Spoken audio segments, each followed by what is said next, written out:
کچھ باتیں ایسی ہیں آپ یقین کریں کہ جن کو ڈسکس کرنے کو طبیعت نہیں چاہتی، یعنی باتیں کرتے ہوئے انسان تکلیف میں آ جاتا ہے۔ جو کچھ 2-1 دن پہلے موٹر وے پہ ہوا ہے، زندہ جاوید اور روح رکھنے والے معاشروں میں یہ کام نہیں ہوتے۔ ہمیں اس بات سے اتفاق ہے کہ اسلام نے تو بہت پہلے کہہ دیا کہ عورت سفر کرے تو محرم کے ساتھ کرے، یہ بہت پہلے کہہ دیا، یہ تو بات اپنی جگہ طے ہے۔ لیکن یہ ہے کہ کوئی غیر مسلم تو نہیں نا بستے یہاں، اور کوئی ایسا تو نہیں کہ لا قانونیت ہے، اتنا بڑا محکمہ ہے پولیس کا، قانون نافذ کرنے والے ادارے ہیں، کہاں چلے جاتے ہیں یہ لوگ؟ اگر کہیں کہ جرم ہو گیا اور ہم غافل تھے تو پھر بھائی غفلت کی تو بہت بڑی سزا ہے۔ کس بات کے لیے اتنا کچھ دیا جاتا ہے، تنخواہیں دی جاتی ہیں؟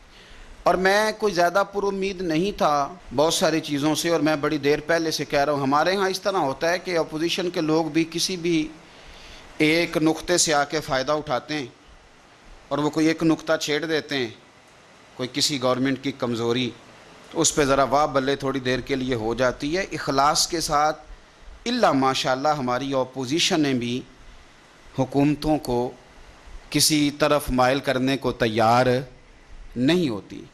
اور میں تو بڑا پیچھے سے بات کرتا ہوں کہ وہ جو 300 کے قریب لوگ جل گئے تھے کراچی میں، ان کا انصاف ہو گیا؟ جو لاہور میں دن دہاڑے 14 لوگ قتل کر دیے گئے تھے، ان کا انصاف ہو گیا؟ وہ جو معصوم بچے ان کے سامنے سائیوال میں ان کے ماں باپ کو قتل کر دیا گیا تھا، ان کا رزلٹ نکل آیا؟ تو پیچھے سے جو حکومتیں چلی آ رہی ہیں، آج تک کسی بھی مجرم کو باقاعدہ سزا نہیں دی جاتی۔ اگر سزائیں دی جائیں تو جرم بند ہو جائیں، سزا نہیں دی جاتی، مجرم کو پتہ ہوتا ہے میں نے چھوٹ جانا ہے۔ تو اب بھی یہی ہوگا۔ آپ یقین کریں جب میڈیا نے یہ خبر بریک کی ہے تو شرم سے سر جھک گیا ہے کہ یار اس وطن میں یہ حال ہوگا جو وطن کلمے کی بنیاد پہ بنا ہے، اس وطن میں یہ حال ہوگا جہاں ریاست مدینہ بنانے کے دعوے کیے جاتے، اور کوئی ایسی جگہ نہیں کہ کوئی جنگل ہے، یعنی ایک ایسا روڈ جو مصروف ترین روڈ ہوتے ہیں جن کو آپ نے جدید طرز میں بنایا ہے۔ خدا ہمیں سمجھ دے اور کچھ ہم ووٹ دیتے وقت عقل کا استعمال کریں، اور اللہ تعالیٰ اس وطن پر اپنا رحمت کی برکھا برسا دے، اور ہمیں شعور آ جائے کہ ہمارے ہر دکھ اور درد کی اگر دوا ہے تو وہ نظام مصطفیٰ ہے۔ اگر یہ سمجھ ہمیں آ جائے صلی اللہ علیہ وسلم تو بڑی ساری چیزیں، میں اپنی طرف سے کوئی تبصرہ نہیں کرتا۔ فیض نے ایک بات کی تھی، ایک اس نے نظم کہی تھی، اور مجھے کل بڑی یاد آئی۔ اس نے شاید وہ سارا پیچھے سے لگ کے، وہ جب لوگ بیچے تھے، ایک سابق ڈکٹیٹر نے کچھ عورتیں بھی بیچی تھیں، کچھ بچے بھی بیچے تھے، پشاور ایئرپورٹ پہ کچھ لوگوں کی داڑیاں اپنے ہاتھوں سے مسلمانوں نے صاف کر کے امریکہ کے ہاتھوں پیسے لے کے لوگ بیچے تھے۔ وہاں سے شاید اس نے بات شروع کی اور آج کے اس موقع تک وہ لایا تھا۔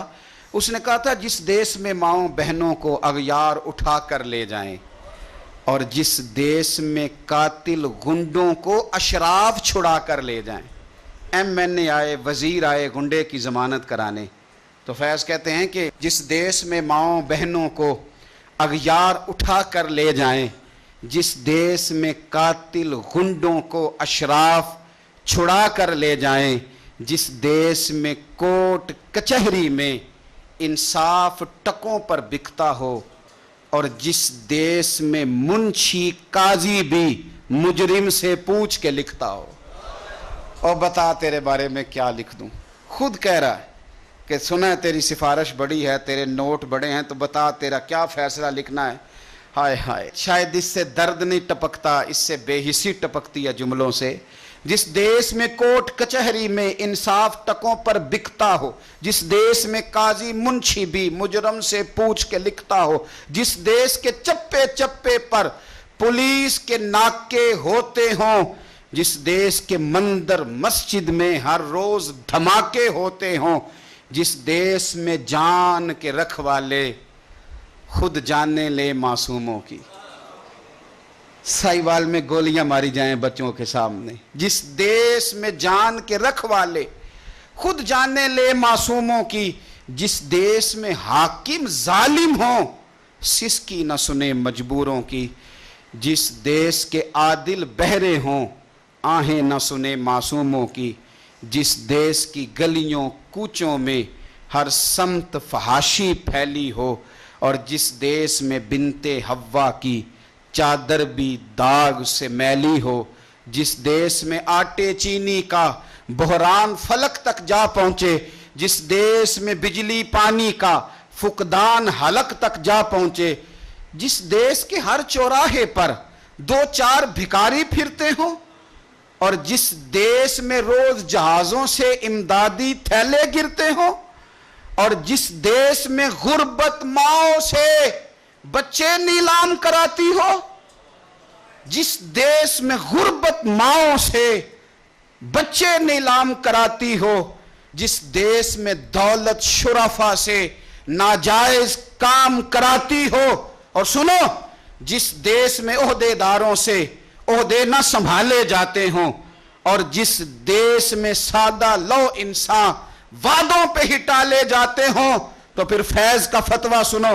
فیض کہنے لگے جس دیس کے عہدے داروں سے عہدے نہ سنبھالے جاتے ہوں، اور جس دیس کے سادہ لو انسان وعدوں پر ہی ٹالے جاتے ہوں، اس دیس کے ہر ایک لیڈر پر سوال اٹھانا واجب ہے، اور اس دیس کے ہر ایک حاکم کو سولی پہ چڑھانا واجب ہے۔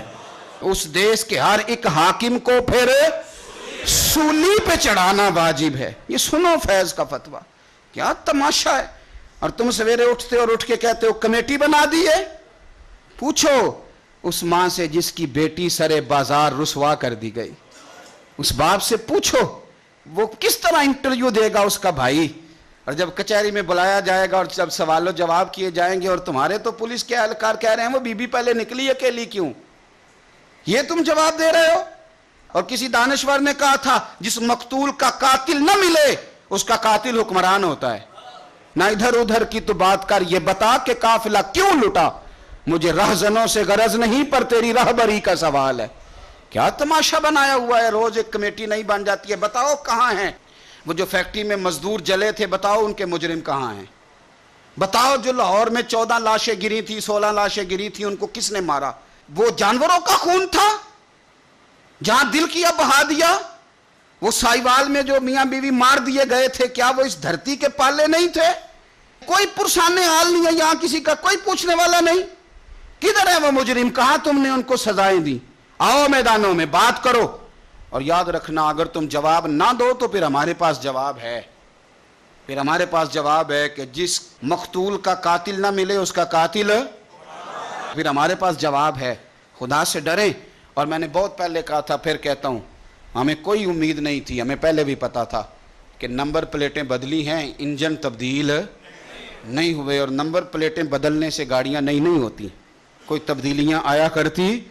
ہماری تبدیلی بس ایک بات میں ہے، اور وہ بات یہ ہے کہ مصطفیٰ کریم کا نظام نافذ کر دیا جائے، بس اس کے علاوہ کسی اور جگہ گزارا ممکن نہیں ہے۔ اور پھر میں بڑے دنوں سے کہہ رہا ہوں، میں نے تو صحابہ کرام کی بے ادبیوں پہ بھی کہا تھا کہ میں کسی اور کو بھی اس کا مجرم قرار نہیں دیتا، اس کی مجرم حکومت ہے۔